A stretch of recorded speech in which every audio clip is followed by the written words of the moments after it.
Everyone, इस class में 15 मई को जो एसएससी जीडी का एग्ज़ाम हुआ है उसकी सेकंड शिफ्ट का कंप्लीट एनालिसिस करने वाले हैं। पहला क्वेश्चन पूछा गया था, जो हर्षवर्धन राजवंश था वो कितने विशिष्ट प्रकार के क्षेत्रों में विभाजित था। इसका आंसर हो जाएगा 4। अब हर्षवर्धन वंश से संबंधित कुछ इंपॉर्टेंट फैक्ट्स पढ़ लेते हैं। जैसे हर्षवर्धन वंश की स्थापना पुष्यभूति वंश के शासकों ने की थी। हर्षवर्धन ने लगभग 606 ईस्वी में शासन संभाला था। उनकी राजधानी प्रारंभ में थानेश्वर तथा बाद में कन्नौज थी। हर्षवर्धन ने उत्तर भारत के बड़े भाग को एकजुट किया था। प्रसिद्ध चीनी यात्री जो ह्वेनसंग था वो हर्षवर्धन, इसको तो सिंपल से ही याद कर सकते हो, जैसे है फॉर ह्वेनसंग और high for Harshvardhan.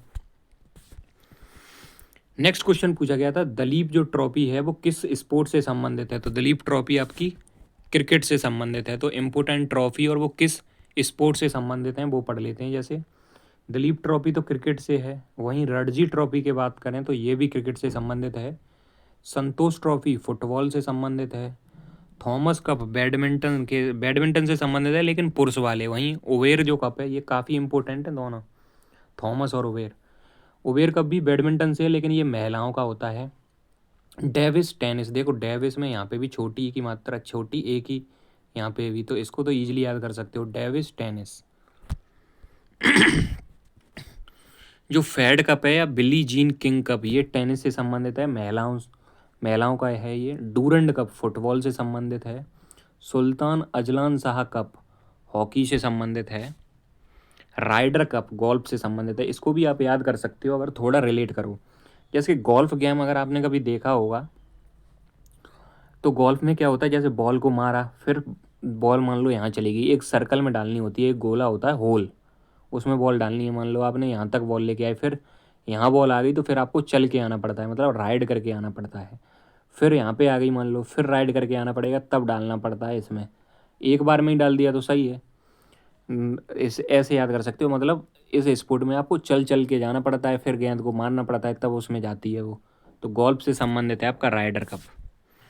Next question पूछा गया था, भारतीय संविधान का निम्नलिखित में से कौन सा अनुच्छेद भारत के वित्त आयोग से संबंधित है। तो इसका आंसर हो जाएगा आर्टिकल 280। अब कुछ इंपोर्टेंट आयोग पढ़ लेते हैं और उनसे रिलेटेड आर्टिकल। जैसे 324 निर्वाचन आयोग से संबंधित है। 338 राष्ट्रीय अनुसूचित जाति आयोग से संबंधित है। 338 जो ए है वो राष्ट्रीय अनुसूचित जनजाति आयोग से संबंधित है। 338 बी वो राष्ट्रीय पिछड़ा वर्ग आयोग से संबंधित है। नेक्स्ट क्वेश्चन पूछा गया था, किस खेल में प्रतिभागियों को पगलिस्ट कहा जाता है। तो मुक्केबाजी में ही पगलिस्ट, नाम से क्या है, पागल टाइप का, पागल ही लोग मुक्के मारते हैं भाई, ऐसे याद करना, अदरवाइज मत ले जाना चीज़ों को। स्मैश जो है वो बैडमिंटन में यूज किया जाता है। गुगली क्रिकेट में यूज की जाती है वर्ड। यॉर्कर भी क्रिकेट में, जब गेंदबाज जो होता है, क्रिकेट देखने वालों को सबको पता होगा बिल्कुल, फुल स्टॉप, मतलब फुल स्टॉप बोल रहा हूँ मैं, फुल टॉस ना हो के वो उसके पैरों में गिरे जाके सीधी जड़ में, उसे बोलते हैं यॉर्कर। ड्यूस जो होता है वो टेनिस में यूज किया जाता है। बुल्सआई निशानेबाजी में यूज किया जाता है। हैट्रिक जो है क्रिकेट में भी यूज की जाती है, हॉकी में भी और फुटबॉल में भी। फ्री किक फुटबॉल में यूज की जाती है। पेनल्टी कॉर्नर हॉकी में, जबकि चेकमेट शतरंज में बोला जाता है। नेक्स्ट क्वेश्चन पूछा गया था, सापेक्षता के सिद्धांत के साथ किसने भौतिकी के परिदृश्य को बदल दिया और इस सिद्धांत ने क्वांटम यांत्रिकी के सिद्धांत को डिजाइन करने में प्रमुख योगदान दिया था। तो इसका आंसर हो जाएगा अल्बर्ट आइंस्टीन। अब सिद्धांत पूछें या नियम पूछें तो उनसे संबंधित पढ़ लेते हैं। जैसे सापेक्षता का सिद्धांत अल्बर्ट आइंस्टीन ने दिया था। वहीं गति के जो नियम दिए थे वो न्यूटन साहब ने दिए थे। अनिश्चितता का सिद्धांत दिया था वर्नर हाइजेनबर्ग ने। आर्किमिडीज का सिद्धांत आर्किमिडीज द्वारा दिया गया था।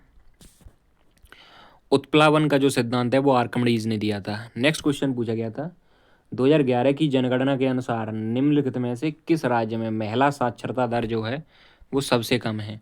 तो महिला साक्षरता दर सबसे कम है राजस्थान में, जबकि सबसे ज़्यादा कहाँ पे है, केरल में।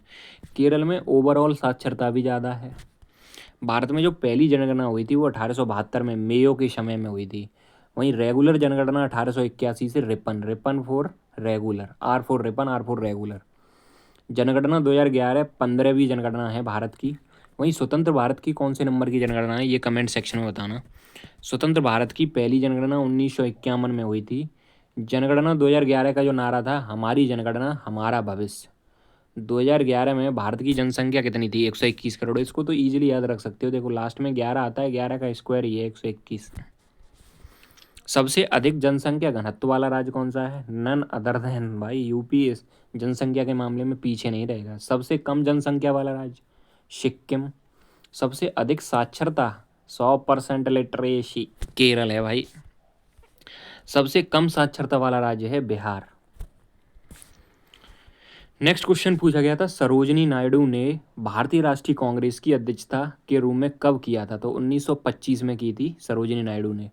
वहीं 1924 वाले अधिवेशन में, एकमात्र अधिवेशन जिसमें गांधी जी ने अध्यक्षता की थी कांग्रेस की, कहाँ पे हुआ था, बेलगांव में हुआ था 1924 वाला। अब कांग्रेस के अधिवेशन से संबंधित क्वेश्चन पूछा गया तो कुछ इंपोर्टेंट कांग्रेस के अधिवेशन पढ़ लेते हैं। जैसे 1885 का बॉम्बे अधिवेशन, अध्यक्ष थे इसके WC बनर्जी, और ये भारतीय राष्ट्रीय कांग्रेस की मतलब स्थापना हुई थी, या पहला जो अधिवेशन था वो 1885 का बॉम्बे वाला था। 1905 में बनारस अधिवेशन हुआ था, इसके अध्यक्ष थे गोपाल कृष्ण गोखले, जैसे गांधी जी का गुरु बोला जाता है। स्वदेशी आंदोलन पर जोर दिया था इन्होंने इसमें। 1906 में कलकत्ता अधिवेशन हुआ था, इसके अध्यक्ष थे दादा भाई नेहरूजी, और इसमें स्वराज की मांग की गई थी। 1907 सूरत अधिवेशन, अध्यक्ष इसके रास बिहारी घोष थे। अब इसी में गरम दल और नरम दल अलग हो गए थे, सूरत देखकर एक दूसरे की जलने लगे थे तो गरम दल और नरम दल अलग हो गए थे। 1916 बहुत इंपॉर्टेंट है ये, 1916 और 1916 सॉरी 1907 और 1916 वाला भी। 1916 में क्या हुआ था, लखनऊ अधिवेशन हुआ था, इसमें जो गरम दल और नरम दल अलग हुए थे वो आपस में उनका क्या हो गया था, मिलन हो गया था। अंबिका चरण मजूमदार, मान लो किसी के आपने चरण छू लिए तो आपस में मिलन तो हो ही जाएगा, ऐसे याद रख सकते हो कि लखनऊ अधिवेशन में मिलन हुआ था और इसमें अध्यक्ष कौन थे, अंबिका चरण मजूमदार। कांग्रेस लीग में समझौता हुआ हो गया था इसमें, कांग्रेस लीग मतलब गरम दल और नरम दल। 1917 का कलकत्ता अधिवेशन, ये भी मोस्ट इम्पोर्टेंट है क्योंकि इसमें एनी बेसेंट पहली महिला अध्यक्ष बनी थी। वहीं 1925 में पहली भारतीय महिला अध्यक्ष बनी थी सरोजिनी नायडू। 1920 का जो हुआ था नागपुर अधिवेशन, इसमें अध्यक्ष थे विजय राघवाचार्य।